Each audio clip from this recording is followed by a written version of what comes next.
Kaum Nabi Nuh alaihissalam dihancurkan semua, kecuali yang bertakwa. Mereka meraih kemenangan, menggenggam dunia tanpa halangan orang-orang yang menentangnya.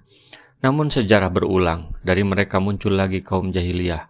Kemudian Allah mengutus untuk mereka utusan yang menyuruh untuk kembali ke jalan yang benar. Wa ila adin akhahum huda qala ya qaumi budullaha ma lakum min ilahin ghairuh in antum illa mubtarun.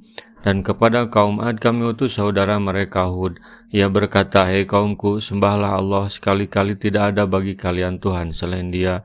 Kalian hanya mengada-adakan saja. Ya qaumi la as'alukum alaihi ajran in ajriya illa 'alal ladzi fatarani afala ta'qilun." Hai kaumku, aku tidak meminta upah kepada kalian bagi seruanku ini. Upahku tidak lain hanyalah dari Allah yang telah menciptakanku.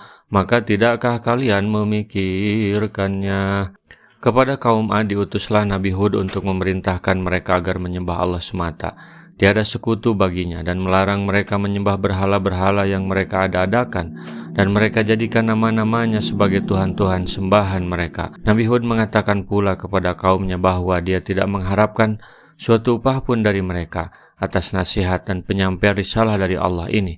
Sesungguhnya yang ia harapkan hanyalah pahala Allah belaka yang telah menciptakannya. Wa ya qaumi istaghfiru rabbakum tsumma tubu ilaihi yursilis sama alaikum midrara wa yazidukum quwwatan illa quwwatikum wa la tatawallaw mujrimin. Dan dia berkata, "Hai kaumku, mohonlah ampun kepada Tuhan kalian lalu bertobatlah kepadanya. Niscaya Dia menurunkan hujan yang sangat deras atas kalian, dan Dia akan menambahkan kekuatan kepada kekuatan kalian, dan janganlah kalian berpaling dengan berbuat dosa." Kemudian Nabi Hud menganjurkan kaumnya untuk beristighfar, karena dengan istighfar itu dosa-dosa yang telah lalu dapat dihapuskan, dan hendaknyalah mereka bertobat dari dosa-dosa tersebut di masa mendatangnya. Barang siapa yang menyandang sifat ini, saya Allah akan memudahkan jalan rezekinya dan semua urusannya, dan Allah akan selalu memeliharanya. Nabi Hud berdakwah kepada mereka. Inilah inti surat yang menjadikan surat ini bernama Hud. Mereka menolak, tapi Hud tetap istiqomah dalam dakwah. Qalu ya Hudu ma ji'tana bi bainati wa ma nahnu bitariki alihatina an qaulika wa ma nahnu laka bimu'minin. Kaum Ad berkata, "Hai Hud, kamu tidak mendatangkan kepada kami suatu bukti yang nyata, dan kami sekali-kali tidak akan meninggalkan sembahan-sembahan kami karena perkataanmu, dan kami sekali-kali tidak akan mempercayai kamu. Inna qulu ila taraka ba'du alihatina bisu'in qala inni ushidullaha wa ashadu anni bari'um mimma tusyrikun." Kami tidak mengatakan melainkan bahwa sebagian sembahan kami telah menimpakan penyakit gila atas dirimu.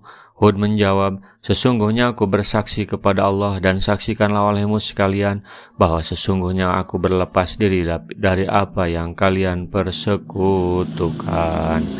Min dunihi fakiduni jami'an thumma la tundirun." Dari selainnya, sebab itu jalankanlah tipu daya kalian semuanya terhadapku, dan janganlah kamu memberi tangguh kepadaku. Mereka mengatakan, "Tiadalah dugaan kami terhadapmu melainkan bahwa sebagian dari sembahan kami telah menimpakan penyakit saraf ke dalam otakmu, karena kamu telah melarang kami menyembah mereka dan kamu mencela mereka." Bagaimana respon Nabi Hud atas ejekan orang-orang ini? Ternyata Nabi Hud tidak serampangan dan mengambil tindakan kekerasan. Kata-kata mereka yang keras dijawab dengan kata-kata lagi. Hud berkata, "Sesungguhnya aku berlepas diri dari semua tandingan dan berhala yang kalian ada-adakan itu." Sebuah keberanian dari sosok Nabi Hud. Ia menggertak mereka di tengah kebekuan berpikir yang ada. Ia tidak takut meskipun hanya seorang diri. "Silakan kalian lakukan tipu daya secara bersama-sama sekarang juga. Jangan ditunda-tunda." Kenapa ia begitu berani? Karena ia sudah bersyahadat. Yakin Allah yang maha kuat dan kuasa menyaksikan, dan ia jadi saksi akan keperkasaan Allah. "Inni tawakkaltu ala Allahi rabbi wa rabbikum ma min dabatin illa huwa akhidum binasiyatiha. Inna rabbi ala syiratim mustaqim." Sesungguhnya aku bertawakal kepada Allah Tuhanku dan Tuhan kalian. Tidak ada suatu binatang melata pun, melainkan dialah yang memegang ubun-ubunnya. Sesungguhnya Tuhanku di atas jalan yang lurus. Fa in tawallaw faqad ablagtukum ma ursiltu bihi ilaikum wa yastahlifu rabbi qauman ghairakum wa la tadurrunahu syai'a inna rabbi ala kulli syai'in hafiz. Jika kalian berpaling, maka sesungguhnya aku telah menyampaikan kepada kalian apa amanat yang aku diutus untuk menyampaikannya kepada kalian. Dan Tuhanku akan mengganti kalian dengan kaum yang lain dari kalian, dan kalian tidak dapat membuat mudarat kepadanya sedikit pun. Sesungguhnya Tuhanku adalah Maha pemelihara segala sesuatu. Aku tidak takut karena semuanya berada di bawah kekuasaan dan keperkasaannya. Dialah Tuhan, Hakim yang seadil-adilnya, dan tidak pernah lalim dalam keputusannya. Sesungguhnya dia berada pada jalan yang lurus.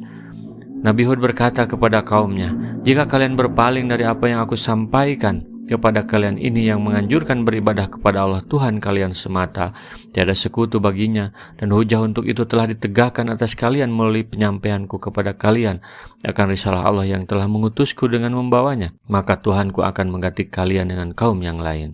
Walamma jaa amruna najjayna hudan walladina amanu ma'ahu birahmatin minna wa najaynahum min adabin ghalid. Dan tatkala datang azab kami selamatkan Hud dan orang-orang yang beriman bersama dia dengan rahmat dari kami, dan kami selamatkan pula mereka di akhirat dari azab yang berat berupa angin yang sangat dingin dan kencang.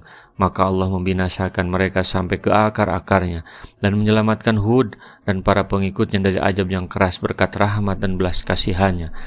Wa tilka adun jahadu bi ayati rabbihim wa asyaw rusulahu wa tabau amra kulli jabarin anid. Dan itulah kisah kaum Ad yang mengingkari tanda-tanda kekuasaan Tuhan mereka, mendurhakai Rasul-Rasul Allah, dan mereka menuruti perintah semua penguasa yang sewenang-wenang lagi menentang kebenaran. Mereka kafir kepada ayat-ayat Tuhannya dan durhaka kepada Rasul-Rasul Allah. Dikatakan demikian karena orang yang kafir terhadap seorang nabi berarti sama saja dengan kafir kepada semua nabi, sebab pada hakikatnya tidak ada perbedaan di antara mereka, karena semuanya wajib diimani.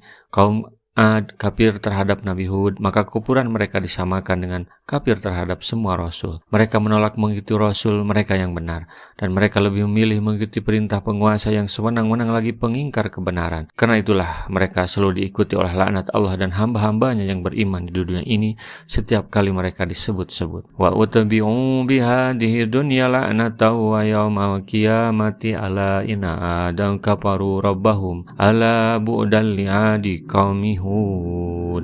Dan mereka selalu diikuti dengan kutukan di dunia ini dan begitu pula di akhirat. Ingatlah sungguhnya kaum Ad itu kafir kepada Tuhan mereka. Ingatlah kebinasaanlah bagi kaum Ad, yaitu kaum Hud itu. Jika kita mencoba berwisata ke lokasi kaum Ad dihancurkan, selayaknya menjadi peringatan buat kita. Kalaupun tidak pernah mengunjungi lokasinya, dengan membaca ayat ini pun sebenarnya bisa menjadi pelajaran. Tidak ada ruang buat menentang Allah, Rasul, dan para petugas dakwah kecuali karena adanya kebodohan dan kesombongan.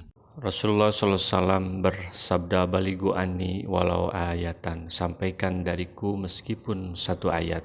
Mari kita sebarkan jalan kebahagiaan dengan like, share, dan subscribe channel ini.